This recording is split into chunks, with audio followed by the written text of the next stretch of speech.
મારું નામ ઉમા છે। હું એ જ છોકરી છું જેને જોઈને લોકો પહેલેથી જ પોતાનો નિર્ણય સંભળાવી દે છે। ફાટેલા કપડાં, થાકેલો ચહેરો અને આંખોમાં એક એવો ડર કે જાણે સાચું બોલવું પણ ગુનો હોય। મને ખબર નથી કે મારું લોહી કોનું છે, ન તો હું જાણું છું કે મારી નસોમાં કયા નામનો સંબંધ વહે છે। મેં આંખો એક અનાથ આશ્રમમાં ખોલી હતી, જ્યાં દિવાલો સિમેન્ટની હતી, પરંતુ મમતા એટલી ઊંડી હતી કે બહારની દુનિયાની જરૂર જ ન પડી। હું નથી જાણતી કે મારી નસોમાં કોનું લોહી દોડી રહ્યું છે। મને જન્મ આપનારા કોઈ મજબૂરી કે કઠોર હૃદયને કારણે મને આ દુનિયાના રહેમ પર છોડી ગયા હતા। મારા માટે તો નકુલ કાકા જ બધું હતા। તે આ આશ્રમના માલિક હતા, પરંતુ તેમનો વ્યવહાર અમારા બધા અનાથ બાળકો સાથે એવો હતો જાણે અમે તેમની પોતાની સગી સંતાનો હોઈએ। અને મને આજે પણ સારી રીતે યાદ છે, જ્યારે હું અહીં આ ઉંબરા પર પગ મૂકી રહી હતી, હું અવારનવાર અનાથ આશ્રમના બેઠક રૂમમાં એકલી બેસીને આકાશ જોતી રહેતી હતી, તો નકુલ કાકા મારી ઉદાસી પારખી લેતા હતા। તેઓ મારી પાસે આવતા, મારા માથા પર પોતાનો પ્રેમભર્યો હાથ રાખતા અને તેમના અવાજમાં એક અજીબ શાંતિ હતી। ઉમા દીકરી, તું કેમ ઉદાસ છે? તું ખૂબ ખાસ છે। ઉપરવાળાએ તને કોઈ મોટા ઉદ્દેશ માટે પેદા કરી છે। ક્યારેય તારા વીતી ગયેલા સમય પર કે તારી લાવારીસી પર અફસોસ ન કરતી। યાદ રાખજે, જેનું કોઈ નથી હોતું તેનો ઉપરવાળો હોય છે, અને જેનો ઉપરવાળો હોય તેમનું આવતીકાલ ક્યારેય અંધકારથી ભરેલું ન હોઈ શકે। તેમની વાતોમાં એવી આત્મીયતા હતી કે મારા દિલનો બોજ હળવો થઈ જતો હતો। હું 18 વર્ષની થઈ ગઈ હતી। અનાથ આશ્રમમાં મને સૌથી સમજદાર અને જવાબદાર છોકરી માનવામાં આવતી હતી। આ અવારનવાર નાના બાળકોને સંભાળવામાં, તેમના કપડાં ધોવામાં અને જમાડવામાં હું ત્યાં કામ કરતી આયાની મદદ કરતી હતી। મારું જીવન એક શાંતિથી ભરેલી નદી જેવું હતું, જેમાં કોઈ મૂંઝવણ નહોતી કે અચાનક એક દિવસ એક ચમકદાર ગાડી અનાથ આશ્રમના તે મોટા ગેટમાંથી અંદર દાખલ થઈ, જેણે મારા જીવનની શાંતિની ક્ષણોમાં એવો પથ્થર ફેંકી દીધો હતો કે બધું થંભી ગયું। તે એક ખૂબ જ મોંઘી અને શાનદાર ગાડી હતી, જેમાંથી એક આત્મીય વિશ્વાસથી ભરેલી પરંતુ ઘમંડી સ્ત્રી ઉતરી। તેમનું નામ મિસ આભા હતું। તેમણે કિંમતી સાડી પહેરી હતી, આંખોમાં મોટા કાળા ચશ્મા પહેર્યા હતા અને હાથમાં સોનાના કંગન ખણકતા હતા। તે શહેરના ખૂબ જ અમીર કબીર સ્ત્રી હતા અને સાંભળ્યું હતું કે તે દર વર્ષે અમારા અનાથ આશ્રમને મોટી રકમનું દાન આપતા હતા। પણ તેમના ચહેરા પર એક એવી સખ્તાઈ, એવો ઘમંડ હતો જે મને પહેલી નજરમાં જ ખૂંચી ગયો। નકુલ કાકાએ ખૂબ જ ઇજ્જતથી તેમનું સ્વાગત કર્યું અને તેમને પોતાની ઓફિસમાં બેસાડ્યા। થોડી જ વાર પછી મને પણ ઓફિસમાં બોલાવવામાં આવી। હું ડરતા ઓફિસમાં દાખલ થઈ, નજર ઝૂકેલી હતી, દિલ ધક કરી રહ્યું હતું। મેં ધીમા અવાજમાં નમસ્તે કર્યું તો મિસ આભાએ ચશ્મા ઉતારીને મેજ પર મૂક્યા અને મને માથાથી પગ સુધી એવી ઊંડી નજરોથી જોઈ, જાણે કોઈ શિકારી પોતાના શિકારને જોતો હોય।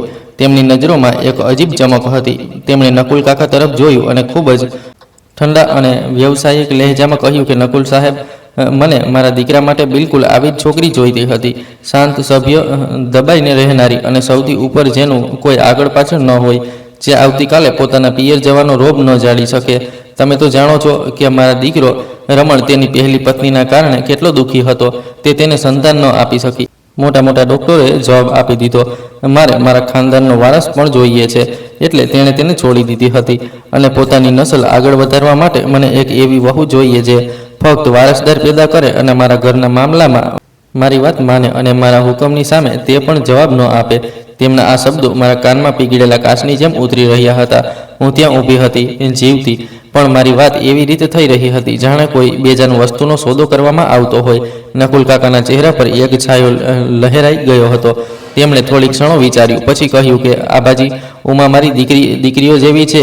આ ખૂબ જ સારી અને શરીફ છોકરી છે। હું ઈચ્છું છું કે તેનું ઘર વસી જાય અને તેને છત મળી જાય। જો તમે તેને તમારી વહુ બનાવીને લઈ જશો તો આ તેના માટે ખુશનસીબી હશે। પણ મારી તમને એક વિનંતી છે કે એક બાપની હેસિયતથી કહું છું, આને ક્યારે અનાથ હોવાનો કે લાવારીસ હોવાનો મહેણું ન મારશો। આ ફૂલ જેવી છોકરી છે, કરમાઈ જશે। આબાજીના હોઠો પર એક ઝેરભર્યું સ્મિત આવી ગયું હતું। તેમણે બેદરકારીથી દુપટ્ટો ઠીક કરતા કહ્યું કે નકુલ સાહેબ, તમે ફિકર ન કરો, આ ત્યાં રાજ કરશે। અમારી પાસે દોલતની કોઈ કમી નથી, આ એશ કરશે। બસ મને વારસ જોઈએ છે, બીજું કંઈ નહીં। મને ત્યાં ઊભા એવું મહેસૂસ થઈ રહ્યું હતું કે જાણે મારી બોલી લગાવવામાં આવી રહી છે અને હું વેચાઈ ચૂકી છું। મારા વિચાર, મારી પસંદ નાપસંદની કોઈ અહેમિયત જ નહોતી। બસ એ નક્કી થઈ ગયું, કારણ કે હું અનાથ છું, બેસહારા છું। મારે એક અમીર ઘરાનામાં વેચાઈ જવા માટે, એક છત માટે દરેક શરત, દરેક બેઇજ્જતી મંજૂર કરી લેવી જોઈએ। મારા લગ્નનો દિવસ આવ્યો અને લગ્ન ખૂબ જ સાદગીથી અનાથ આશ્રમના આ મંદિર જ થયા અને હું આભાજીના આલિશાન મહેલ જેવા ઘરમાં આવી ગઈ હતી। આ ઘર અનાથ આશ્રમથી 1000 ગણું મોટું અને સુંદર હતું, પણ તેની દિવાલોમાંથી એક અજીબ ડર મહેસૂસ થતો હતો. તેમાં તે આત્મીયતા નહોતી જે નકુલ કાકાની તે નાની ઓફિસમાં હતી. વિદાય વખતે નકુલ કાકાની વૃદ્ધ આંખોમાંથી આંસુ વહી રહ્યા હતા. તેમણે મારા માથા પર ધ્રુજતો હાથ મૂક્યો અને ડરમસ અવાજમાં છેલ્લી વાત કહી કે ઉમા દીકરી, હવે આજ તારું ઘર છે. સાસુને માનો દરજ્જો આપજે અને પતિને પોતાનો દેવતા સમજજે. ધીરજ ક્યારેય ન છોડતી, ક્યારેય તેમને ફરિયાદનો મોકો ન આપતી. જા દીકરી, ઉપરવાળો તને હંમેશા ખુશ રાખે. હું મારા રૂમમાં બેઠી હતી, જે લાલ ગુલાબોથી સજાવેલો હતો, પણ મારા દિલમાં ખૂબ જ અજીબો વાતો આવી રહી હતી. થોડી વાર પછી દરવાજો ખુલ્યો અને મારા પતિ રમણ અંદર દાખલ થયા. તે દેખાવમાં સ્માર્ટ અને હેન્ડસમ હતા, પણ તેમના ચહેરા પર ખુશીની જગ્યાએ થાક અને એક અજીબ નફરત દેખાઈ રહી હતી. તેમણે મારી તરફ આંખ ઊંચી કરીને પણ ન જોયું. તે સીધા ડ્રેસિંગ ટેબલ તરફ ગયા. પોતાની કિંમતી ઘડિયાળ ઉતારીને મેજ પર પટકી અને ટાઈ ઢીલી કરતા અરીસામાં મને ઘૂરવા લાગ્યા. મેં ડરતા ઘૂંઘટ ઊંચો કરીને તેમને જોયા. તે અરીસામાં મને જ ઘૂરી રહ્યા હતા, પણ તેમની નજરોમાં કોઈ પ્રેમ કે આત્મીયતા નહોતી.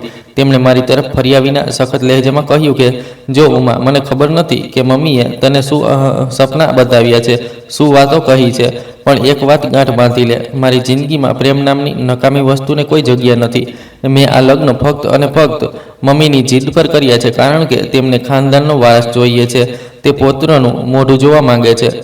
તું આ ઘરમાં રહે, ખા પી, જે જોઈએ તે માંગ એશ કર, પણ મારી પાસેથી કોઈ ભાવનાત્મક સંબંધની, કોઈ પ્રેમથી અપેક્ષા ન રાખતી. મારી પહેલી પત્ની, જેને માએ જબરજસ્તી ડિવોર્સ કરાવ્યો, તે જ મારી જિંદગી હતી અને રહેશે. તે મારો પ્રેમ છે અને હંમેશા તે મારા દિલમાં રહેશે. તેમના શબ્દો મારા દિલને ચીરી ગયા. હું જે હજારો સપના, હજારો અરમાન લઈને આ ઘરમાં આવી હતી, તે એક જ પળમાં કિચકિચ થઈને મારી આંખોમાં ખૂંચવા લાગ્યા હતા. મેં માથું ઝુકાવી લીધું, આંસુને પલ્લોથી સાફ કર્યા અને ધીમા તૂટેલા અવાજમાં કહ્યું કે જી ઠીક છે, હું તમને ફરિયાદનો મોકો નહીં આપું. રમણે મારા જવાબનો કોઈ જવાબ ન આપ્યો અને પડખું બદલીને સૂઈ ગયા. તે મારી જિંદગીની પહેલી રાત હતી, જેને મેં જાગીને પોતાના ઘૂંટણમાં માથું રાખીને ગુજારી હતી. મને નકુલ કાકાની ખૂબ યાદ આવી રહી હતી. મને લાગી રહ્યું હતું કે મેં અનાથ આશ્રમની આઝાદી ગુમાવીને સોનાના પિંજરામાં કેદ થવાનો નિર્ણય કરી લીધો છે. મારા લગ્નને હજી માંડ 1 મહિનો જ વીત્યો હશે. હજી મારા હાથોની મહેંદી રંગ પણ નહોતો ઉતાર્યો કે અનાથ આશ્રમમાંથી એક મનહૂસ ખબર આવી ગઈ હતી. નકુલ કાકાને અચાનક હૃદયનો હુમલો આવ્યો અને તે હોસ્પિટલ પહોંચતા પહેલાં જ આ દુનિયામાંથી ચાલી વસ્યા. આ ખબર મારા પર આબ તૂટી પડવાથી ઓછી નહોતી. મને લાગ્યું કે જાણે હું આજે હકીકતમાં અનાથ થઈ ગઈ છું. હું ગાંડાની જેમ ખુલ્લા પગે ત્યાં પહોંચી. નકુલ કાકાના અંતિમ સંસ્કાર વખતે તેમની અર્થી ઊંચકાતી જોઈને મારું કાળજું ફાટી રહ્યું હતું. હું ધ્રુસકે રડી રહી હતી. એક તેજ તો વ્યક્તિ હતા, જે આ ભરેલી દુનિયામાં મારું માન હતા, મારો સહારો હતા. તેમના ગયા પછી મને એવું લાગ્યું કે જાણે મારા માથા પરથી છેલ્લી છત પણ હવે છીનવાઈ ગઈ છે. જાણે હું ખુલ્લા આકાશ નીચે એકલી રહી ગઈ છું. નકુલ કાકા પછી અનાથ આશ્રમનો માહોલ બિલકુલ વેરવિખેર થઈ ગયો. તેમના પછી કોઈ એવો ઈમાનદાર માણસ નહોતો જે આ જગ્યાને દિલથી ચલાવતો. ફંડની કમી થવા લાગી અને સાંભળવામાં આવ્યું કે જમીનના કેટલાક જૂના કેસને કારણે તે અનાથ આશ્રમ બંધ થવાનું છે. મારું પિયર, મારું બાળપણ, મારું છેલ્લું ઠેકાણું ખતમ થઈ રહ્યું હતું. તેમના અંતિમ સંસ્કાર પછી જ્યારે હું તૂટેલી હાલતમાં સાસરે પહોંચી, તો આશા હતી કે કદાચ સાસુ કે પતિ દિલાસો આપશે, પણ આભાજી એટલે કે મારા સાસુ લોનમાં આરામથી બેસીને ચા પી રહ્યા હતા. તેમણે મને સૂજેલી આંખો સાથે રડતા જોઈ તો ગળે લગાવવાને બદલે તેમણે મારા કપાળ પર નારાજગીના બળ નાખીને સખત લહેજામાં કહ્યું, હવે બસ પણ કર ઉમા, કોઈ તારા સગા બાપ નહોતા, એક અનાથ આશ્રમના ઇન્ચાર્જ તો હતા. મરી ગયા તો મરી ગયા, શું થઈ ગયું? ક્યાં સુધી આ શોક મનાવતી રહીશ? ઘરનો બધો માહોલ પણ ખરાબ થઈ રહ્યો છે. ઘરના કામકાજ પર ધ્યાન આપ. અહીં નોકરોના માથા પર સવાર રહેવું પડે છે, ત્યારે જઈને કામ થાય છે. અને હા, તારી તબિયતનું ધ્યાન રાખ. આ રડીને પોતાને હલકાન ન કર. મને જલ્દીમાં જલ્દી ખુશખબરી જોઈએ છે. મેં તને અહીં રડવા ધોવા માટે નથી પાડી. મેં મારા આંસુ લૂછ્યા, દિલ પર પથ્થર મૂક્યો અને જી માજી કહીને મારા રૂમ તરફ આગળ વધી ગઈ. રમણ પોતાના રૂમમાં હાજર હતો. તે ફોન પર હસીને કોઈની સાથે વાતો કરી રહ્યો હતો. કદાચ તે તેની એક્સ વાઇફ હતી. તેણે મને દિલાસો આપવા માટે એક શબ્દ પણ નહોતો કહ્યો. તે દિવસે મને અહેસાસ થયો કે તે ઘરમાં મારી હેસિયત માણસની નહીં, પણ ફક્ત એક જરૂરિયાતની વસ્તુ, એક મશીન જેવી છે. હું એકલી હતી, બિલકુલ એકલી. સમયનું ચક્ર બેરહેમીથી ફરતું રહ્યું. 1 વર્ષ પછી, 1.5 વર્ષ અને પછી 2 વર્ષનો સમય વીતી ગયો હતો. પણ આશાની કોઈ કિરણ દેખાઈ નહોતી. મારો ખોળો ખાલીનો ખાલી જ રહ્યો. આબાજીનો વ્યવહાર જે પહેલાં સખત હતો, હવે દિવસે દિવસે મારી સાથે અત્યાચારની જેમ વધવા લાગ્યો. શરૂઆતમાં તે મને ફક્ત મહેણા મારતી હતી, પણ હવે તે ખુલ્લેઆમ બધાની સામે મને બેઇજ્જત કરવા લાગી. સવારે નાસ્તાની મેજ પર તે અવારનવાર પ્લેટને જોરથી મારી તરફ સરકાવતી, જેના અવાજથી મારું દિલ ફફડી ઉઠતું અને ઝેરભર્યા લહેજેમાં કહેતી કે ખબર નહીં ક્યાં મનહૂસ ઘડીમાં મેં તને ચૂંટી લીધી હતી. ખાઈ ખાઈને આટલી જાડી થઈ રહી છે, પણ જે કામ તારું છે તે તારાથી નથી થઈ રહ્યું. મારા રમણની જવાની ઢળતી જઈ રહી છે. અમારી નસલ અટકી ગઈ છે. જો તારાથી કંઈ ન થતું હોય તો સાફ જણાવી દે. હું મારા દીકરા માટે કોઈ બીજો રસ્તો શોધી લઈશ. હું ક્યાં સુધી તારો આ મનહૂસ ચહેરો સહન કરતી રહું? હું ચૂપચાપ સાંભળતી રહેતી. મેં ઘણીવાર લેડી ડૉક્ટર પાસે ટેસ્ટ કરાવ્યા. રિપોર્ટ્સ બિલકુલ ક્લિયર હતા. ડૉક્ટરોનું કહેવું હતું કે મારામાં કોઈ કમી નથી, પણ રમણ પોતાનો ચેકઅપ કરાવવા પર ક્યારેય રાજી નહોતો થયો. તે હંમેશા નફરતથી કહેતો કે કમી મારામાં નથી, તારામાં છે. તું વાંજણી છે, તારું લોહી ખરાબ છે. રમણનો વ્યવહાર પણ બદલાઈ ગયો હતો. તે હવે ઘરે ખૂબ ઓછો આવતો અને જ્યારે આવતો તો નશામાં જ ધૂત રહેતો. તે અવારનવાર પોતાની એક્સ વાઇફ પાસે જઈને સમય ગુજારીને આવતો, જે શહેરના બીજા મોંઘા વિસ્તારમાં ફ્લેટમાં રહેતી હતી. મને પછી નોકરોના કાનભંભેરણીથી ખબર પડી કે તે બંનેના ડિવોર્સ રમણની મરજીથી નહોતા થયા. તે તેની માની જબરજસ્તીથી થયા હતા અને તે માની નજરોમાં તો અલગ રહેતા હતા, પણ રમણ અવારનવાર ત્યાં જઈને તેની સાથે સમય વિતાવીને આવતો હતો. આભાજીને રમણની એક્સ વાઇફ ખૂબ વધારે નાપસંદ હતી, એટલે તેમણે જીદ કરીને રમણના ડિવોર્સ કરાવી દીધા હતા અને બીજી વાર મારાથી લગ્ન કરાવ્યા. બેઇજ્જતી અને ડરના ઓથાર નીચે જીવતા મને બેવશ થઈ ગયા હતા. એક સાંજે મારા સાસુ મારા રૂમમાં આવ્યા. તેમના હાથમાં એક શીશી હતી, જેમાં કાળા રંગની દવા હતી. તેમણે તે મારા હાથમાં પકડાવી દીધી અને કહ્યું કે આ હકીમની દવા છે, ખૂબ મોંઘી અને ખાસ છે, અને હમણાં મારી સામે પી અને કાન ખોલીને સાંભળી લે. જો આવતા 2 મહિનામાં કોઈ ખુશખબરી ન મળી, જો તે મને વારસ ન આપ્યો, તો મારાથી ખરાબ કોઈ નહીં હોય. હું બીજો કોઈ ઇંતજામ નહીં કરી શકું. મારી ધીરજ જવાબ આપી ચૂકી હતી. આ તારી પાસે છેલ્લો મોકો છે. મેં ધ્રુજતા હાથે પકડીને તે દવા ગળી લીધી, પણ ગળું બળી ગયું હતું. મારા દિલમાં એ ડર બેસી ગયો હતો કે જો સંતાન ન થયું તો મારું શું થશે. મારું તો આ દુનિયામાં કોઈ ઠેકાણું પણ નહોતું. અનાથ આશ્રમ બંધ થઈ ચૂક્યું હતું અને ત્યાંના બાળકો સૂકા પાંદડાની જેમ વિખેરાઈ ગયા હતા. હું રાતોને ઉઠીને ઉપરવાળાને રડી રડીને પ્રાર્થના કરતી હતી. મારા દિમાગમાં હર વખત આ જ વાત ચાલતી રહેતી હતી અને હું ખૂબ વધારે ટેન્શનમાં રહેતી. મારો ખોળો ભરાઈ જાય. હું બસ ઉપરવાળાને એ જ પ્રાર્થના કરતી હતી મને આ મહેણા ટોણામાંથી, આ મુશ્કેલીઓથી છુટકારો મળી શકે. પણ કુદરતને કદાચ કંઈક બીજું જ મંજૂર હતું. મારી પરીક્ષા હજી ખતમ નહોતી થઈ, બલકે હજી તો આ કઠિન રસ્તાઓની શરૂઆત થઈ હતી. સમયનું ચક્ર ફરતું રહ્યું અને મારા જીવનની મુશ્કેલીઓ ઓછી થવાને બદલે વધતી જ ગઈ. 2 વર્ષનો લાંબો સમય વીતી ચૂક્યો હતો, પણ મારો ખોળો લીલો ન થઈ શક્યો. હવેલી જેવું ઘર જેની દિવાલો મને કાપવા દોડતી હતી. મારા સાસુનો વ્યવહાર હવે ફક્ત સખત નહોતો, પણ અત્યાચારથી ભરાઈ ગયો હતો. તે દરેક વાત પર મને ટોકતા રહેતા અને દરેક વાત પર મને મહેણા મારતા. એક સવારે નાસ્તાની મેજ પર તેમણે ચાનો કપ જોરથી પ્લેટમાં મૂક્યો અને ચા ઢોળાઈને મેજ પર પડી ગઈ હતી. તેમણે નફરતથી ભરેલી નજરોથી મારી તરફ જોયું અને કડવા લહેજામાં બોલ્યા, ઉમા, ક્યાં સુધી હું આ દિવસોની રાહ જોઈશ, જ્યારે આ ઘરમાં બાળકોની કિલકારીઓ ગુંજ છે. તે મારા દીકરાની જિંદગી ઉજળ કરી દીધી. આટલા વર્ષો થઈ ગયા છે અને તારાથી એક વારસ નથી અપાયો. મને લાગે છે કે તારું ગર્ભાસ્થાન વાંજણું છે. અનાથ આશ્રમમાંથી લાવીને મેં સાપ પાડી લીધો છે, જે મારા દીકરાની કમાણી પર બેસીને એશ કરી રહ્યો છે. તે પણ મારા ગળામાં કાંટા ભોંકાવા લાગ્યા હતા. મેં નજર ઝુકાવીને મુશ્કેલીથી મારો અવાજ કાઢતા કહ્યું કે માજી, મેં ખૂબ ઈલાજ કરાવ્યો છે. ડૉક્ટરો કહે છે કે મારામાં કોઈ કમી નથી. આ ઉપરવાળાની દેન છે. જ્યારે તે ઈચ્છશે આપી દેશે. તમે ઉપરવાળા પાસે માંગો, કદાચ તે આપણી સાંભળી લે. તો સાસુએ મને જોઈને પોતાના ચહેરા પર સ્મિત લાવ્યા, જે મારા દિલને ચીરી ગયું હતું. તે પોતાની ખુરશી પરથી ઊભા થયા અને મારી પાસે આવીને પોતાની આંગળી મારા કપાળ પર મારતા બોલ્યા કે પ્રાર્થના તો હું તે દિવસે જ કરીશ જ્યારે તું આ ઘરમાંથી દફા થઈ જઈશ. મારો દીકરો રમણ તારાથી પરેશાન થઈ ચૂક્યો છે. તે ઘરે નથી આવતો કારણ કે અહીં તેને તારા જેવી મનહૂસ સ્ત્રી દેખાય છે. જો તે બીજા થોડા સમયમાં મને ખુશખબરી ન સંભળાવી તો યાદ રાખજે કે હું તને ધક્કા મારીને અહીંથી કાઢી મૂકીશ. રમણનો વ્યવહાર પણ હવે સહનશક્તિની બહાર જતો રહ્યો હતો. તે કેટલાય દિવસ ઘરે ન આવતો અને જ્યારે આવતો તો મારી સાથે વાત કરવી પણ ઠીક ન સમજતો. મને મહેસૂસ થઈ રહ્યું હતું કે કોઈ ખૂબ મોટું તોફાન મારી તરફ આગળ વધી રહ્યું છે અને મારી પાસે માથું છુપાવવા માટે કોઈ છત પણ નથી. પછી તે સાંજ આવી જેણે મારા જીવનની બચેલી આશા પણ ખતમ કરી દીધી હતી. રમણ ઘરે આવ્યો તો તે ખૂબ જ વધારે ખુશ હતો. તેના ચહેરા પર તે મુસ્કાન હતી જે મેં લગ્ન પછી આજ સુધી નહોતી જોઈ. તે સીધો પોતાની માના રૂમમાં ગયો અને જોરદાર અવાજમાં તેમને પોકારવા લાગ્યો. હું પણ ડરતા ડરતા દરવાજા પાસે જઈને ઊભી રહી ગઈ તો રમણે પોતાની માના હાથ ચૂમી લીધા અને જોશભર્યા અંદાજમાં બોલ્યો, માં, આજે મારી આંખો ખુલી ગઈ છે. આજ સુધી હું પોતાને જ કોસતો રહ્યો. ઉમાને પણ આજે ડૉક્ટરે સાફ કહી દીધું કે કમી ન મારામાં છે અને ન ઉમામાં. હું દરવાજા પાસે ઊભી સાંભળતી રહી ગઈ. મને લાગ્યું કદાચ મેં ખોટું સાંભળ્યું. દિલ જોર જોરથી ધબકવા લાગ્યું. રમણ આગળ બોલતો રહ્યો, અમ્મા, રિપોર્ટ બિલકુલ સાફ છે. ડૉક્ટરે કહ્યું છે કે અમે બંને બિલકુલ નોર્મલ છીએ. બસ કિસ્મતે સાથ નહોતો આપ્યો. કદાચ અમે સાચા રસ્તા પર નહોતા. આબાજી થોડી પળ ચૂપ રહ્યા. તેમની આંખોમાં પહેલાં હેરાની હતી, પછી એ જ જૂની ચાલાક ચમક પાછી આવી. રમણે ધીમા અવાજમાં કહ્યું, માં, આજે મને કોઈએ એક અસરકારક રીત બતાવી છે. કોઈ ઝાડફૂંક નહીં, કોઈ અંધવિશ્વાસ નથી. બસ જૂના જમાનાનો એક દેશી ઈલાજ છે જે ઘણી સ્ત્રીઓ પર અસર કરી ચૂક્યો છે. મારા પગ નીચેથી જમીન ખસી ગઈ. મેં શ્વાસ રોકીને તેમની વાતો સાંભળી. જો ઉમા તે રીત અપનાવે તો, રમણ બોલ્યો, તો ડૉક્ટરે પણ કહ્યું છે કે આશા ખૂબ મજબૂત છે. આ વખતે ઉમા જરૂર માં બનશે. મારી આંખોમાં અચાનક આંસુ આવી ગયા. ડરના નહીં, આશાના. પહેલી વાર કોઈએ કહ્યું હતું કે હું વાંજણી નથી, હું નકામી નથી.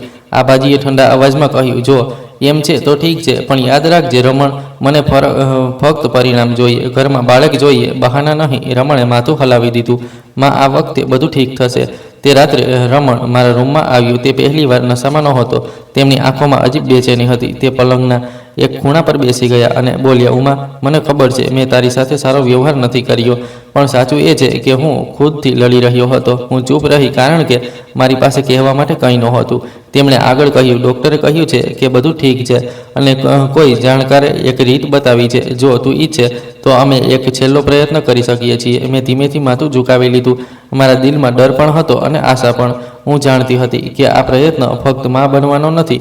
આ ઘરમાં મારી છેલ્લી જગ્યા બચાવવાનો પ્રયત્ન છે.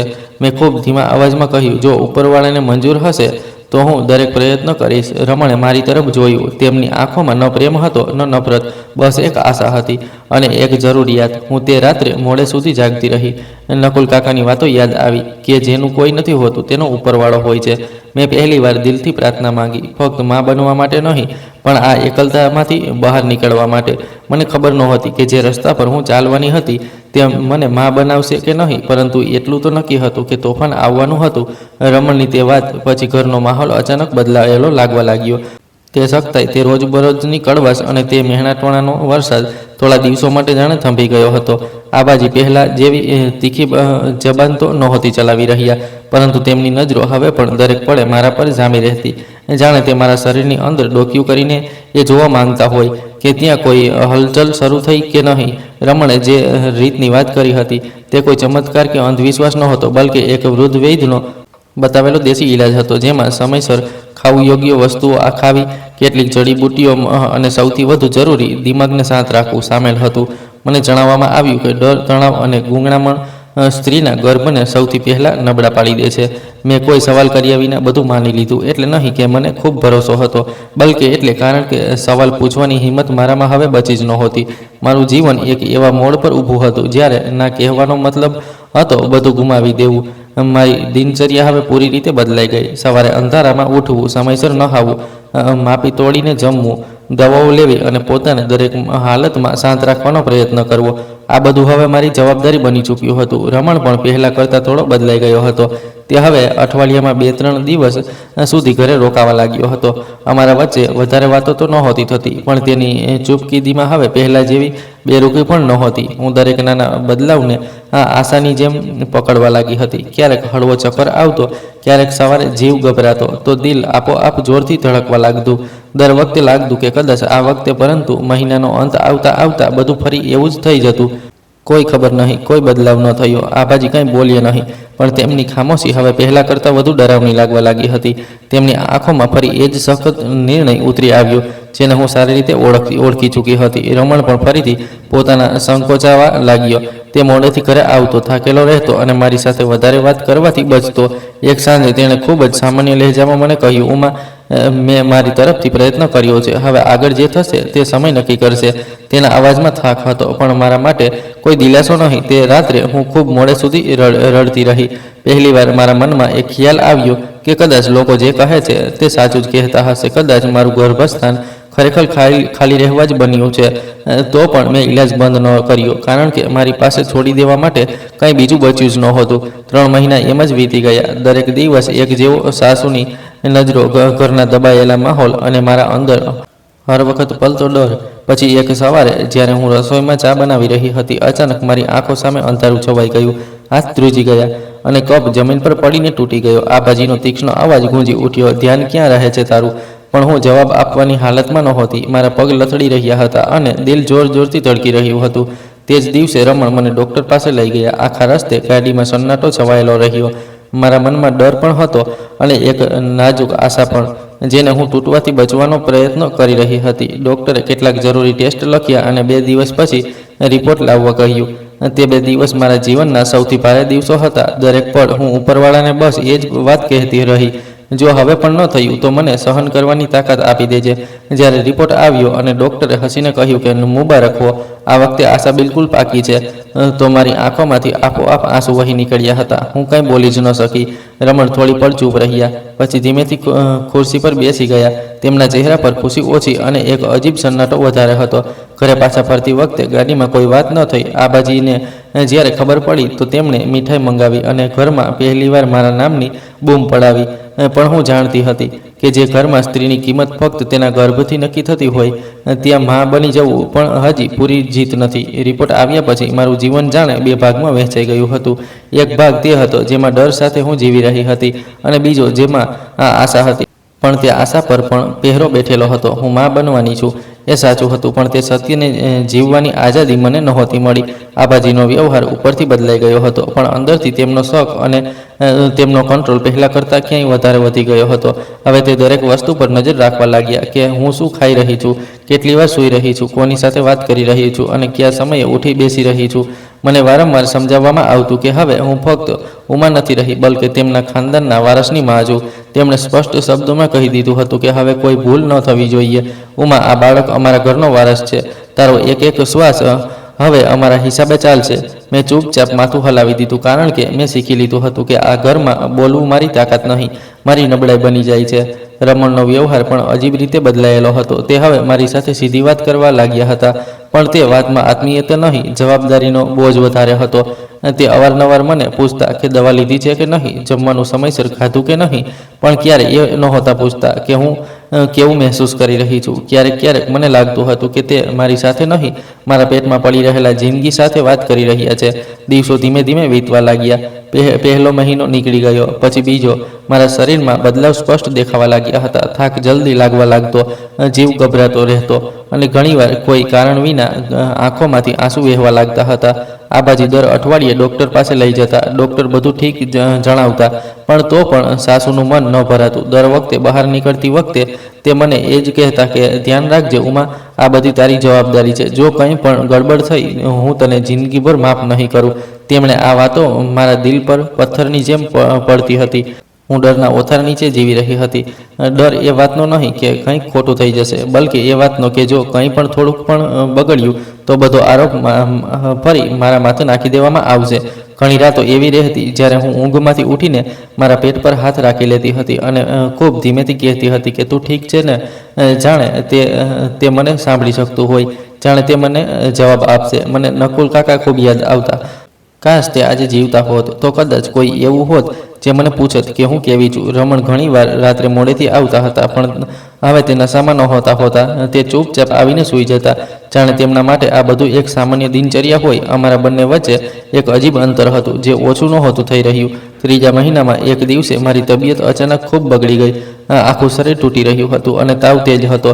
આબાજી ગભરાઈ ગયા અને તરત ડૉક્ટરને બોલાવ્યો. ડૉક્ટરે આરામ કરવાની સલાહ આપી કે ટેન્શન જેટલું ઓછું રહેશે તેટલું જ બાળક સુરક્ષિત રહેશે. તે દિવસે પહેલીવાર મને લાગ્યું કે કદાચ મારી હાલત કોઈને સમજ આવી છે. પણ આ અહેસાસ લાંબો સમય ન ટક્યો. આબાજીએ ડૉક્ટરના ગયા પછી કહ્યું જોઈ લીધું ઉમા, હવે તારે વધારે સંભાળીને રહેવું પડશે, કારણ કે હવે કોઈ રિસ્ક લઈ શકાતું નથી. મેં બસ હામાં માથું હલાવ્યું. મારી પાસે કહેવા માટે કંઈ જ નહોતું. દિવસો વીતતા ગયા અને મારું પેટ ધીમે ધીમે સ્પષ્ટ દેખાવા લાગ્યું. ઘરમાં નોકરોનો વ્યવહાર પણ બદલાઈ ગયો હતો. હવે બધા મારી સાથે ધીમેથી વાત કરતા હતા, પણ તેમની નજરોમાં પણ એ જ વાત હતી કે આ સ્ત્રી હવે ફક્ત એક મા બનવાનું મશીન છે. ક્યારેક ક્યારેક હું અરીસા સામે ઊભી રહીને પોતાને જોતી હતી. તે ઉમા ક્યાં ખોવાઈ ગઈ હતી, જે ક્યારેક અનાથ આશ્રમના આંગણામાં બાળકો સાથે હસતી હતી. હવે અરીસામાં મને એક ડરેલી સ્ત્રી દેખાતી હતી, જે દરેક પળ કંઈક ગુમાવી દેવાના ડરમાં જીવી રહી હતી. તો પણ ક્યાંક ને ક્યાંક મારા દિલના કોઈ ખૂણામાં એક આશા પડી રહી હતી કે કદાચ આ બાળક મારું જીવન બદલી નાખે. કદાચ તેના આવવાથી મને પણ આ ઘરમાં માણસ સમજવામાં આવે. પણ હું એ પણ જાણતી હતી કે જે ઘરમાં સ્ત્રીને ફક્ત જરૂરિયાતની નજરથી જોવામાં આવે, ત્યાં મા બની જવું પણ હજી લડાઈનો અંત નથી હોતો, બલકે કદાચ આ લડાઈની અસલી શરૂઆત હોય છે. સમય આગળ વધી રહ્યો હતો, પણ મારા માટે દરેક દિવસ જાણે એક પરીક્ષા બની ગયો હતો. પ્રેગ્નન્સીનો 3જો અને 4થો મહિનો ચાલી રહ્યો હતો, અને આ દરમિયાન મારા શરીરમાં થનારા બદલાવ ફક્ત શારીરિક નહોતા, બલકે મારા મન અને મારા વિચારને પણ દરરોજ થોડો થોડો બદલી રહ્યા હતા. હવે મને જલ્દી થાક લાગવા લાગ્યો હતો. સીડીઓ ચડતી વખતે શ્વાસ ફૂલી જતો હતો. કમરમાં અવારનવાર દુખાવો રહેતો અને ઘણીવાર કોઈ કારણ વિના આંખોમાં આંસુ ભરાઈ આવતા હતા. પણ આ બધા કરતાં વધારે ભારે એ અહેસાસ હતો જેમાં હું પોતાને દરેક પળ એકલી મહેસૂસ કરતી હતી. ભીડથી ભરેલા તે ઘરમાં પણ આભાજી હવે મારી સાથે પહેલાં જેવી શક્તિથી વાત નહોતી કરતા, પણ તેમનો બદલાયેલો વ્યવહાર પણ કોઈ આરામથી ઓછો નહોતો. હવે તેમની દરેક વાતમાં આદેશ રહેતો, દરેક વાતમાં ચેતવણી છુપાયેલી રહેતી. તે વારંવાર કહેતા હતા કે મારે વધારે ચાલવું ફરવું ન જોઈએ, વધારે હસવું બોલવું ન જોઈએ, અને કોઈ પણ વાત પર પરેશાન ન થવું જોઈએ, કારણ કે હવે મારી એક હરકતની અસર બાળક પર પડશે. પણ તે એ ક્યારેય ન સમજી શક્યા કે જે સ્ત્રીને દરેક પળ ડરના ઓથાર નીચે રાખવામાં આવે તેના માટે પરેશાન ન થવું કહેવું કેટલું પોલું હોય છે. રમણનો વ્યવહાર પણ અજીબ હતો. તે હવે મારી સાથે પૂરી રીતે બેપરવાહ નહોતા, પણ આત્મીયતા હજી પણ ઓછી હતી. તે ક્યારેક ક્યારેક મારા હાલ પૂછી લેતા, ડૉક્ટરની વાતો દોહરાવી દેતા કે દવાઓનો સમય યાદ કરાવી દેતા, પણ તેમની આંખોમાં તે નરમાશ નહોતી જેની મને સૌથી વધારે જરૂર હતી. ક્યારેક ક્યારેક હું વિચારતી કે જો આ બાળક ન હોત તો શું તે મારી સાથે આમ જ વાત કરત, કે હું ફરી એ જ નકામી અને મનહૂસ સ્ત્રીમાં બદલાઈ જાત જેની કોઈ કિંમત નહોતી. દિવસના સમયે હું મોટા ભાગે મારા રૂમમાં જ રહેતી હતી. બારી પાસે બેસીને બહારનું આકાશ જોવું મારી આદત બની ગઈ હતી. એ જ આકાશ જેને હું ક્યારેક અનાથ આશ્રમના આંગણામાંથી જોતી હતી, ત્યારે પણ એકલી હતી, પણ આજની જેમ ગૂંગણામણ મહેસૂસ નહોતી થતી. ઘણીવાર મારું મન થતું હતું કે હું નકુલ કાકા સાથે વાતો કરું, તેમને પૂછું કે શું મા બની જવું જ સ્ત્રીની સૌથી મોટી ઓળખ છે? શું મારી બધી સારી વાતો, મારી મહેનત, મારી ધીરજ, બધું જ ફક્ત આ એક વાત પર આવીને ખતમ થઈ જાય છે? 4થા મહિનામાં એક દિવસે ડૉક્ટરે મને થોડું ચાલવાની સલાહ આપી હતી. હું છત પર ચાલી જતી, જ્યાં હળવી હવા ચાલતી હતી, અને થોડી પળ માટે મને લાગતું હતું કે હું હજી જીવતી છું. પણ આબાજીને આ પણ પસંદ નહોતું. તેમણે સખત લહેજામાં કહ્યું કે આટલું ઉપર નીચે ન થવું જોઈએ. જો કંઈ થઈ ગયું તો જવાબદારી કોણ લેશે? મેં ફરી ચૂપકીદી ઓઢી લીધી. હવે મેં જવાબ આપવાનું લગભગ છોડી દીધું હતું, કારણ કે દરેક જવાબને યા તો મારી નાસમજી કહેવામાં આવતી હતી, યા મારી બદકિસ્મતી. ધીરે ધીરે મારું પેટ બહાર આવવા લાગ્યું. જ્યારે હું અરીસામાં પોતાને જોતી તો એક અજીબ અહેસાસ થતો. તે શરીરમાં કોઈ બીજું પણ શ્વાસ લઈ રહ્યું હતું, કોઈ બીજું પણ મારી તકલીફો સાથે જોડાયેલું હતું. ઘણી રાતો એવી રહેતી જ્યારે ઊંઘ ન આવતી. હું પડખા બદલતી રહેતી અને મારા પેટ પર હાથ રાખીને મનોમન વાતો કરતી. હું તેને કહેતી કે જો તું આ દુનિયામાં આવીશ તો હું તને એકલો મહેસૂસ નહીં થવા દઉં. ભલે આખી દુનિયા સાથ ન આપે, હું તારો સહારો બનીશ. પરંતુ તે જ પળ મારા દિલમાં એક ડર પણ ઊભો થતો હતો. શું મને ખરેખર આ હક મળશે, કે પછી આ ઘરમાં મારું કામ બાળકને જન્મ આપ્યા પછી ખતમ માની લેવામાં આવશે? રમણ ઘણીવાર મને આમ જ જોતા મળી જતા. તેમની નજરો મારા પેટ પર થંભી જતી હતી, પછી તે થોડી પળ ચૂપ રહેતા અને કંઈ પણ કહ્યા વિના બહાર ચાલ્યા જતા. મને સમજાતું નહોતું કે તેમના મનમાં ચાલી શું રહ્યું છે, ખુશી, ડર કે બસ જવાબદારી. આ મહિનાઓમાં મને સૌથી વધારે જે વસ્તુની કમી મહેસૂસ થઈ હતી તે કોઈનું મારી પાસે બેસીને એ પૂછવું કે ઉમા તું ઠીક તો છે ને?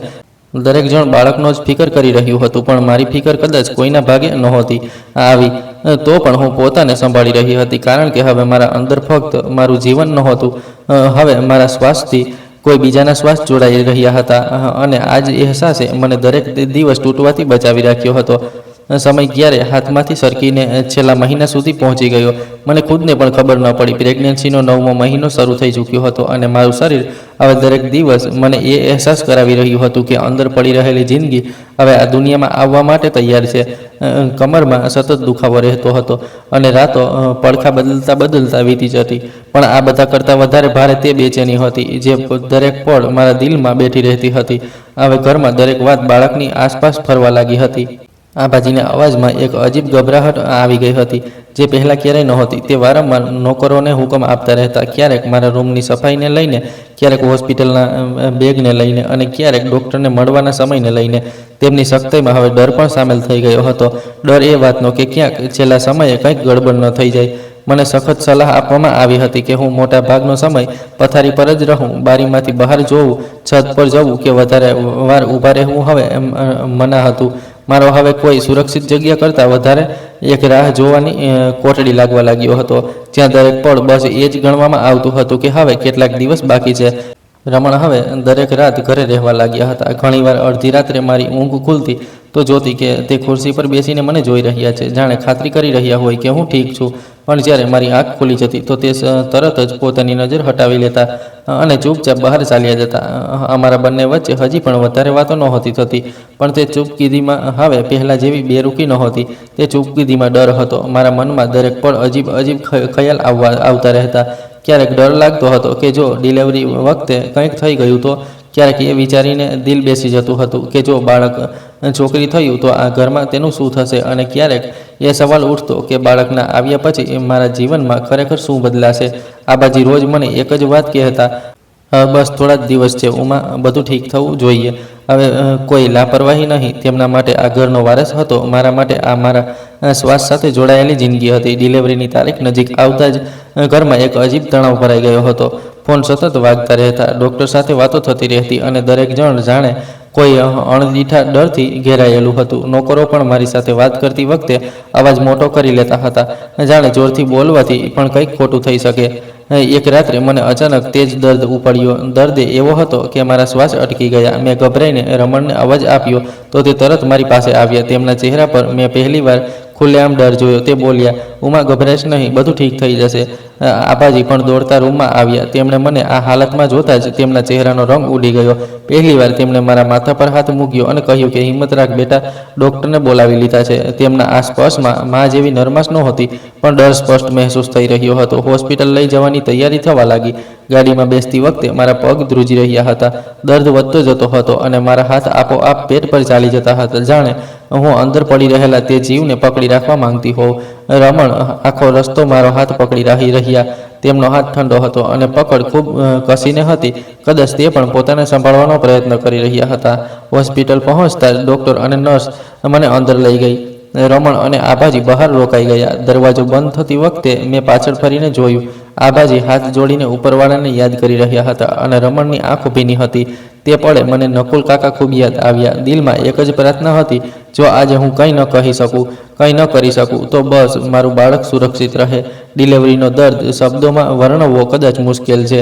દરેક દર્દ સાથે એવું લાગતું હતું જાણે મારી બધી સહનશક્તિ તૂટી રહી છે. પણ પછી અંદરથી કોઈ અવાજ આવતો, થોડુંક વધારે, બસ થોડુંક વધારે. નર્સે વારંવાર મને હિંમત આપતી રહી. હું રડતી રહી, ચીસો પાડતી રહી અને દરેક દર્દ સાથે બસ એક જ વિચારતી રહી કે આ દર્દ પછી મને મારા જીવનની સૌથી મોટી સચ્ચાઈ મળવાની છે. અને પછી એક જોરદાર રડવાનો અવાજ ગૂંજ્યો. તે અવાજે જાણે મારા પૂરા અસ્તિત્વને હલાવી દીધું. મારી આંખોમાંથી આપોઆપ આંસુ વહેવા લાગ્યા. નર્સે હસીને કહ્યું કે મુબારક હો, બધું ઠીક છે. હું કંઈ ન બોલી શકી, બસ છત તરફ જોતી રહી અને મનોમન ઉપરવાળાનો આભાર માનતી રહી.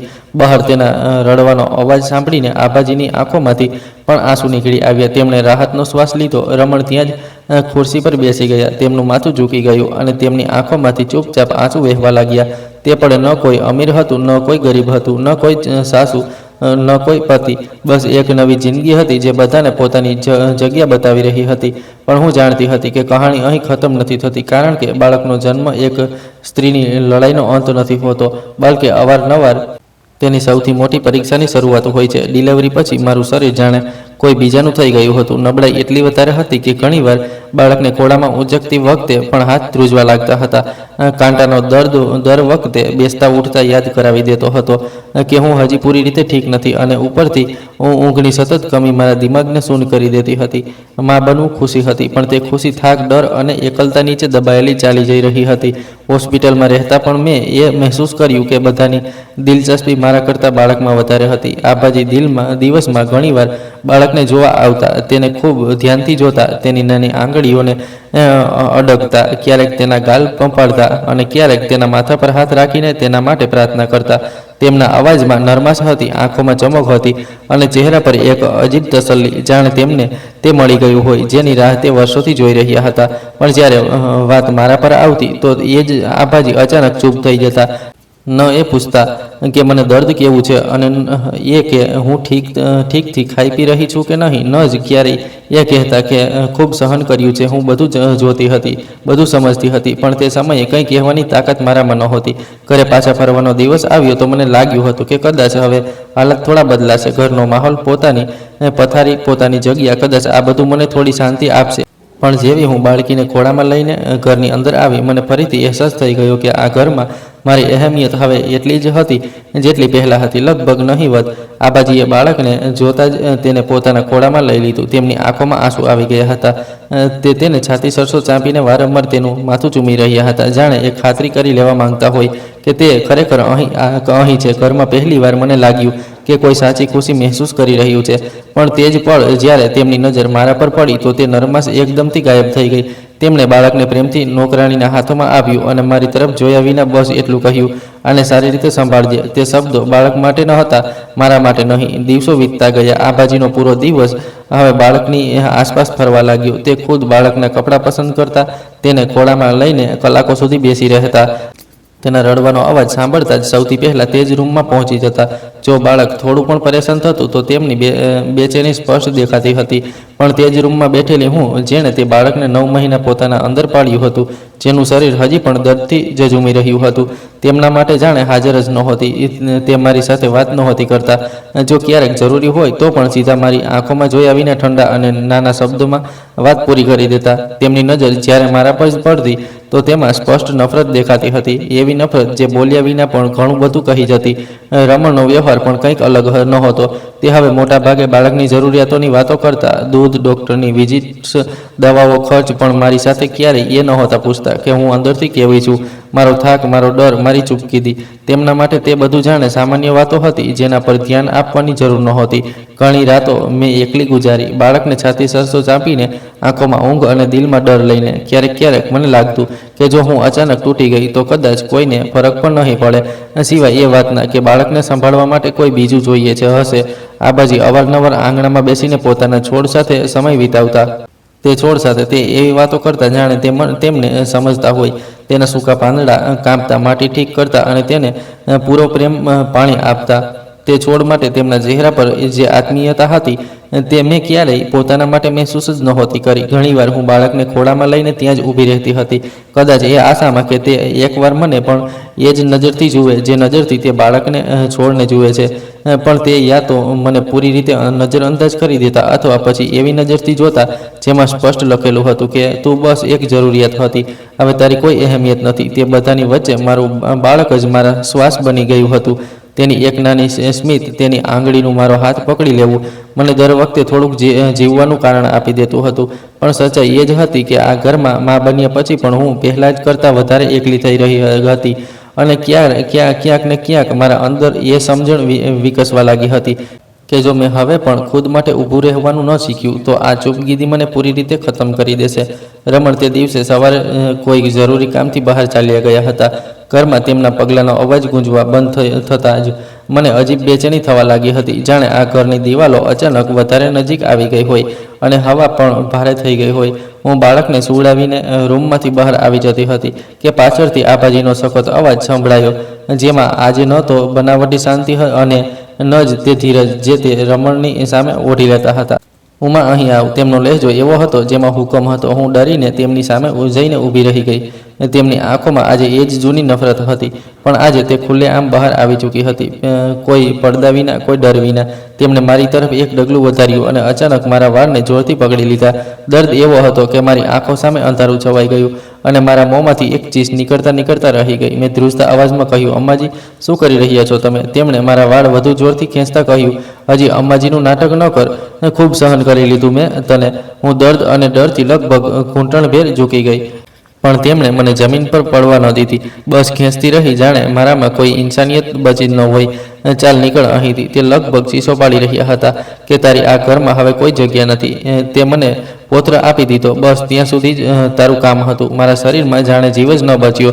મેં રડતા તેમના હાથ પકડવાની કોશિશ કરી અને આજીજી કરતા બોલી કે ન કાઢો મને.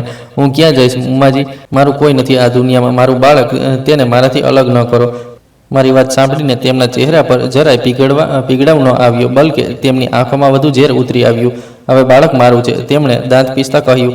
પુત્ર આ ખાનદાનનો વારસ છે. મને તેની માની કોઈ જરૂર નથી. તેમણે મને ધક્કો મારતા કહ્યું, તારો ચહેરો જોઈને મારું લોહી ઉકળી ઉઠે છે. અનાથ ક્યાંયની, ન ઘરની રહી ન ઘાટની. તારા જેવી સ્ત્રીઓ બસ ઉપયોગ માટે હોય છે. દરેક શબ્દ મારા હૃદયમાં એવો ઉતરી રહ્યો હતો જાણે કોઈ અણીદાર વસ્તુ ભોંકી દેવામાં આવી હોય. હું સતત રડતી જઈ રહી હતી. તેમની સાડી પકડીને બસ એ જ કહી રહી હતી કે હું કંઈ ખોટું નહીં કરું, હું ચૂપ રહીશ, બસ મને અહીંથી ન કાઢો. પણ તેમણે એક ઝટકાથી પોતાને છોડાવ્યા અને મને ખેંચીને દરવાજા તરફ લઈ ગયા. મારા પગ ફર્શ પર ઘસડાઈ રહ્યા હતા. મારું શરીર જવાબ આપી ચૂક્યું હતું, પણ તે ન રોકાયા. રમણના પાછા ફરતા પહેલા નીકળી જા અહીંથી, તેમણે કહ્યું, નહીંતર હું તારાથી પણ વધારે ખરાબ હાલ કરી દઈશ. તેમણે દરવાજો ખોલ્યો અને મને બહાર ધકેલી દીધી. હું પડતા કોઈ રીતે પોતાને સંભાળી શકી અને પાછળ ફરીને જોયું. આબાજીએ એક પળ બગાડ્યા વિના તેમણે મારી તરફ જોયા વિના જોરથી દરવાજો બંધ કરી દીધો. દરવાજો બંધ થવાનો અવાજ મારા દિલની અંદર કંઈક હંમેશા માટે બંધ કરી ગયો. હું બહાર ઊભી રડતી રહી, દસ્તક દેતી રહી. દરવાજા પર માથું ટેકવીને ધ્રુસકે રડતી રહી, પણ અંદરથી કોઈ અવાજ ન આવ્યો. તે પળ મને સમજાઈ ગયું હતું કે મને ફક્ત ઘરમાંથી જ નથી કાઢવામાં આવી. હું મારી ઓળખ, મારો હક અને મારા બાળક સાથે રહેવાનો અધિકાર બધું જ ત્યાં છોડી આવી છું.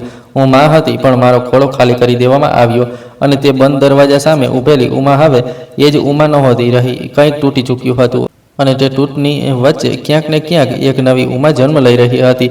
તે બંધ દરવાજા સામે ઊભેલી ઉમા ખૂબ મોડે સુધી ત્યાં જ ઊભી રહી હતી. મારું શરીર ધ્રુજી રહ્યું હતું. આંખોમાંથી આંસુ થમવાનું નામ નહોતા લઈ રહ્યા અને દિલની અંદર એક અજીબ ખાલી જગ્યા બની ચૂકી હતી, જાણે કોઈએ બધું જ કાઢી લીધું હોય અને બદલાવમાં ફક્ત સન્નાટો છોડી દીધો હોય. જ્યારે ખૂબ મોડે સુધી દરવાજો ન ખોલ્યો ત્યારે મને સમજાઈ ગયું કે હવે આ ઘરની અંદર મારા માટે કંઈ જ નથી બચ્યું. ન કોઈ સંબંધ, ન કોઈ અવાજ, ન કોઈ માણસ. હું ધીમે ધીમે ઘરના ગેટમાંથી બહાર નીકળી આવી. સડક પર ચાલતી વખતે મને મારા પગનો દર્દ પણ મહેસૂસ નહોતો થઈ રહ્યો, કારણ કે તે વખતે મારા દિલનો દર્દ દરેક અહેસાસ કરતાં મોટો થઈ ચૂક્યો હતો. સાંજ ઢળી રહી હતી, આકાશનો રંગ બદલાઈ રહ્યો હતો અને મારી સામે આખું શહેર હતું, પણ તો પણ એવું લાગી રહ્યું હતું જાણે આ દુનિયામાં મારા માટે કંઈ ઇંચ જગ્યા પણ ન બચી હોય. મારા ડગલા ચાલ્યા પછી હું એક મંદિરની સામે આવીને ઊભી રહી ગઈ. મંદિરની બહાર જલતા દીવાની હળવી રોશની હતી, ઘંટડીઓના અવાજ હતા અને અગરબત્તીની ખુશ્બુ હવામાં ભળેલી હતી. હું થાકેલી સીડીઓ પર બેસી ગઈ અને પહેલીવાર ખુલ્લેઆમ રડી શકી, એ વિચાર્યા વિના કે કોઈ જોઈ રહ્યું છે કે નહીં, કારણ કે હવે છુપાવવા માટે મારી પાસે કંઈ જ નહોતું બચ્યું. મેં ધ્રુજતા હાથ જોડીને બસ એટલું કહ્યું, જો આજે પણ તું છે તો મને એટલું તો આપી દેજે કે હું જીવતી રહી શકું. તે રાત્રે મેં મંદિરની બહાર જ ગુજારી. ઠંડી જમીન, ખુલ્લા આકાશ નીચે, ચાદર વિના, સહારા વિના. ક્યારેક ઊંઘ આવતી, ક્યારેક ડરથી આંખો ખુલી જતી અને દર વખતે આંખ ખુલવા પર મારી પાસે મારા બાળકનો એ ચહેરો આવી જતો જે મારાથી છીનવાઈ ચૂક્યો હતો. સવાર થઈ તો મારા શરીરમાં એટલી તાકાત પણ નહોતી બચી કે હું ઠીકથી ઊભી રહી શકું. તો પણ મેં પોતાને સંભાળી, કારણ કે મને ખબર હતી કે જો આજે મેં હાર માની લીધી તો કદાચ હું ક્યારેય ઊભી નહીં થઈ શકું. હું શહેરની સડકો પર નીકળી પડી. ક્યારેક કોઈ મોટા ઘરની સામે ઊભી રહી, ક્યારેક કોઈ દુકાન પર જઈને પૂછ્યું, કોઈ કામ છે શું? ક્યારેક ઝાડુ પોતું, ક્યારેક વાસણ, ક્યારેક બાળકોને સંભાળવાનું કામ. મોટાભાગના લોકો મને ઉપરથી નીચે સુધી જોઈને એક જ વાત કહેતા હતા કે હજી જરૂર નથી, અથવા પછી સીધું મોં ફેરવી લેતા, જાણે હું માણસ નહીં, કોઈ બોજ હોઉં. દિવસ ચડતો ગયો, તડકો તેજ થતો ગયો અને મારા પગમાં ફોલા પડવા લાગ્યા. ભૂખ એવી લાગી રહી હતી કે પેટ જાણે અંદર સંકોચાતું જઈ રહ્યું હોય. પણ તેનાથી વધારે ભૂખ એ વાતની હતી કે કોઈ મને માણસ સમજીને વાત કરી લે. શાંત થતાં થતાં હું બસ સ્ટેન્ડ પાસે આવી ગઈ. ચારે તરફ લોકોની ભીડ હતી, અવાજો હતા, ગાડીઓ હતી, પણ તે ભીડમાં હું સૌથી વધારે એકલી હતી. હું એક બેન્ચ પર બેસી ગઈ અને માથું ઝુકાવી લીધું, કારણ કે હવે આંખોમાં રડવાની તાકાત પણ નહોતી બચી. તે પળ મને ખરેખર એવું લાગ્યું કે કદાચ હવે આગળ કંઈ જ નથી, ન કોઈ રસ્તો, ન કોઈ સહારો, ન કોઈ આશા. હું મનોમન વિચારી રહી હતી કે જો આજે નકુલ કાકા હોત તો કદાચ તે મને આમ તૂટવા ન દેત. તે જ વખતે કોઈએ ધીમેથી મારી પાસે આવીને પૂછ્યું, દીકરી, તું ઠીક તો છે? મેં માથું ઊંચું કરીને જોયું તો એક આધેડ ઉંમરનો માણસ હતો. ચહેરા પર સાદગી હતી અને આંખોમાં અજીબ નરમાશ. તેના અવાજમાં કોઈ લાલચ નહોતો, કોઈ હુકમ નહોતો, બસ એક સાધારણ આત્મીયતા હતી. હું કંઈ બોલી જ ન શકી. બસ મારી આંખોમાંથી આંસુ વહેવા લાગ્યા. કદાચ મારી હાલત જ બધું કહી રહી હતી. તે થોડીવાર ચૂપચાપ ઊભો રહ્યો, પછી બોલ્યો, જો કામની શોધમાં હોય તો પાસે જ એક જગ્યા છે. કામ ભારે નથી, પૈસા વધારે નહીં મળે, પણ પેટ ભરવા જેટલું થઈ જશે. તે પળ મેં વધારે કંઈ ન વિચાર્યું. મારી પાસે વિચારવાનો પણ સમય નહોતો અને રસ્તો પસંદ કરવાની આઝાદી પણ નહોતી. મેં બસ માથું હલાવી દીધું, કારણ કે તે સમયે મારી પાસે કોઈ ચારો નહોતો, બલકે મારી જરૂરિયાત બની ચૂક્યો હતો. હું જાણતી હતી કે આ રસ્તો સહેલો નહીં હોય, પણ કદાચ આ જ રસ્તો હતો જ્યાંથી ઉમા ફરીથી ઊભું રહેવાનું શીખવાની હતી. તે માણસ મને બસ સ્ટેન્ડથી થોડે દૂર એક જૂની ગલીમાં લઈ ગયો, જ્યાં નાની નાની દુકાનો હતી, ઉપર લટકતા જૂના બોર્ડ અને ચારે તરફ તેલ, ધૂળ અને પરસેવાની મિશ્ર ગંધ હવામાં તરી રહી હતી. ગલીના છેડે એક નાનો ઢાબો હતો, જેની દિવાલો પર સમયનો માર સ્પષ્ટ દેખાતો હતો અને જ્યાં સવારથી રાત સુધી લોકોની ભીડ લાગી રહેતી. ઢાબાની અંદરનો માહોલ ખૂબ જ સાદો હતો. જૂની લાકડાની મેજ, પ્લાસ્ટિકની ખુરશીઓ અને ખૂણામાં ચૂલો સળગી રહ્યો હતો અને વાસણોના ખણખણાટ અવાજ પૂરા માહોલમાં ગૂંજી રહ્યા હતા. ત્યાં કામ કરનારી બીજી બે સ્ત્રી હતી, જેમના ચહેરા પર પણ જિંદગીનો થાક સ્પષ્ટ દેખાતો હતો, જાણે દરેક પોતાના ભાગનો બોજ ઊંચક્યો હોય. માલિકે મને ઉપરથી નીચે સુધી જોઈ, પછી તે માણસ તરફ જોયું અને બોલ્યો, કામ સહેલું નથી. સવારથી સાંજ સુધી ઝાડુ, પોતું, વાસણ અને ગ્રાહકોની પ્લેટો ઊંચકવી પડશે. મેં કંઈ પણ વિચાર્યા વિના માથું હલાવી દીધું, કારણ કે તે વખતે મારા માટે કામની મુશ્કેલી કરતાં વધારે જરૂરી હતું કે મને ક્યાંક ટકવાની જગ્યા મળી જાય. મારા હાથ પગ ધ્રુજી રહ્યા હતા, શરીરમાં નબળાઈ હતી, પણ તો પણ મેં તરત ઝાડુ ઊંચકી લીધી, જાણે ડર હોય કે જો એક પળ પણ રોકાય તો કદાચ આ મોકો પણ હાથમાંથી નીકળી જશે. પહેલા જ દિવસે મારા હાથોમાં ફોલ્લા પડી ગયા હતા. કમર ઝૂકીને સફાઈ કરતા દર્દથી જકડાઈ ગઈ હતી અને દર થોડી વારે શ્વાસ ફૂલી જતો. પણ આ બધા છતાં હું કામ કરતી રહી, કારણ કે રોકાવાનો મતલબ હતો ફરીથી સડક પર પાછા ફરવું. અને હવે હું ફરીથી લાચારીમાં જવા નહોતી માંગતી.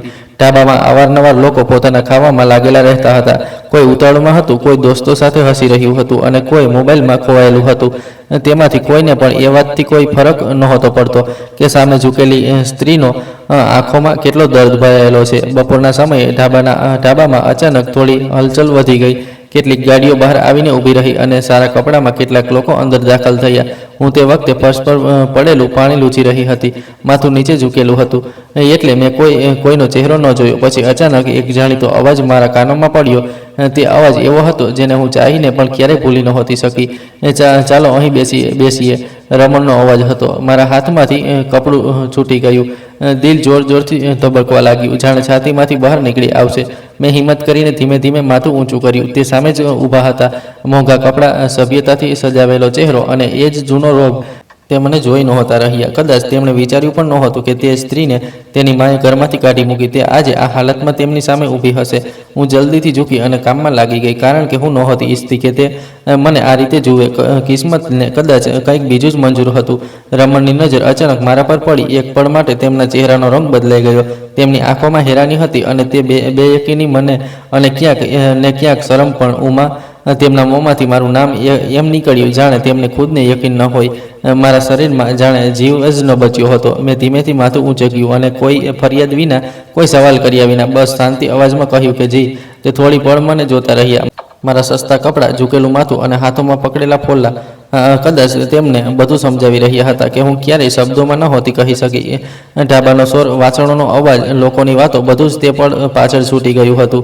અમે બંને એક જ જગ્યાએ ઊભા હતા, પણ અમારી દુનિયા એકબીજાથી ખૂબ દૂર થઈ ચૂકી હતી.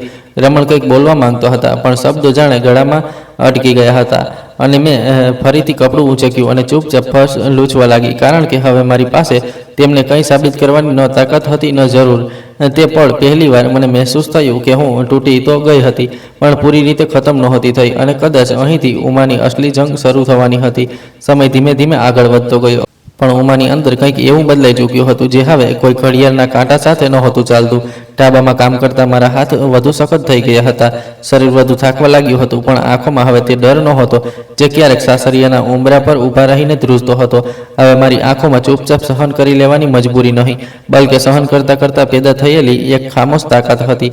રમણ ઘણીવાર દૂરથી જોતા રહ્યા, ક્યારેક ઢાબાની બહાર ઊભા રહીને, ક્યારેક સડકની તે પારથી. તે કંઈક કહેવા માંગતા હતા, ખૂબ કંઈક કહેવા માંગતા હતા, પણ દર વખતે તેમના પગ ત્યાં જ રોકાઈ જતા, કારણ કે હવે મારી ઝૂકેલી નજરો નહોતી જેમના સહારે તે પોતાને સાચા ઠેરવી શકે.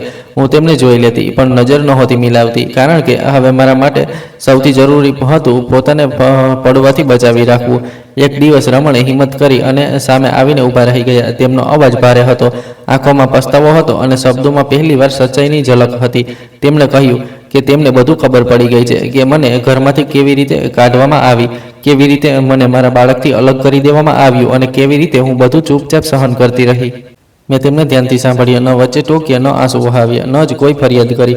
જ્યારે રમણ ચૂપ થયા ત્યારે મેં ખૂબ શાંત અને અત્યંત સાફ અવાજમાં કહ્યું કે કેટલા જખમ એવા હોય છે જે ભરાઈતું જાય છે, પણ જેમના ઉપર ફરી એ જ છત મૂકી દેવામાં આવે તે ફરીથી પડવા લાગે છે. મેં કહ્યું કે હું હવે કોઈની દયા કે પસ્તાવા પર પોતાનું જીવન ટકાવી ન શકું. થોડા મહિનાઓ પછી, કાનૂની લડાઈ પછી, મારું બાળક મને પાછું મળ્યું. જ્યારે મેં પહેલીવાર મારા બાળકને ફરીથી ખોળામાં લીધું તો આંખોમાંથી આંસુ વહ્યા, પણ તે આંસુ હારના નહોતા, તે ધીરજનું ઇનામ હતા, જે મેં દરેક તે રાત્રે નિભાવ્યું હતું જ્યારે હું એકલી રડી રહી હતી. મેં બાળકને છાતી સરસો ચાંપ્યું અને પહેલીવાર મહેસૂસ કર્યું કે હવે હું ફક્ત માં નથી, બલકે મારી પાસે એક સુરક્ષિત છત પણ છે. મેં શહેરના એક નાના ખૂણામાં મારું જીવન શરૂ કર્યું.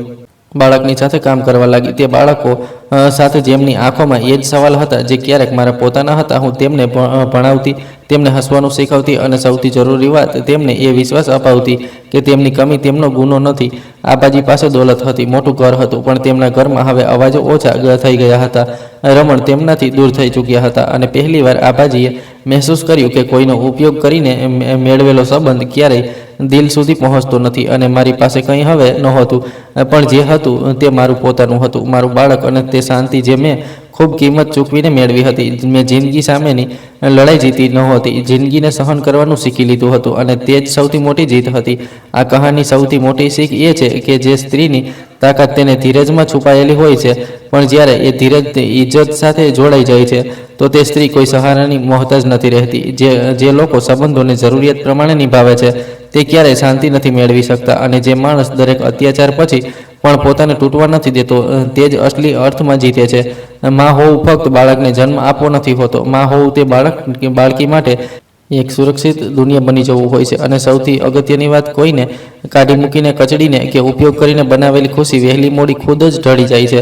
જ્યારે મહેનત, ઇજ્જત અને ધીરજથી બનાવેલું જીવન ભલે નાનું હોય પણ ખૂબ શાંતિ આપે છે. દોસ્તો, ઉમ્મીદ કરું છું તમને અમારી આ કહાની પસંદ આવી હશે. કહાની પસંદ આવી છે તો વિડીયોને લાઇક કરો, ચેનલ પર નવા છો તો ચેનલને સબસ્ક્રાઈબ કરો, અને હા, નોટિફિકેશન બેલને જરૂર દબાવો જેથી આગામી અપડેટ સૌથી પહેલાં તમને મળે. આભાર.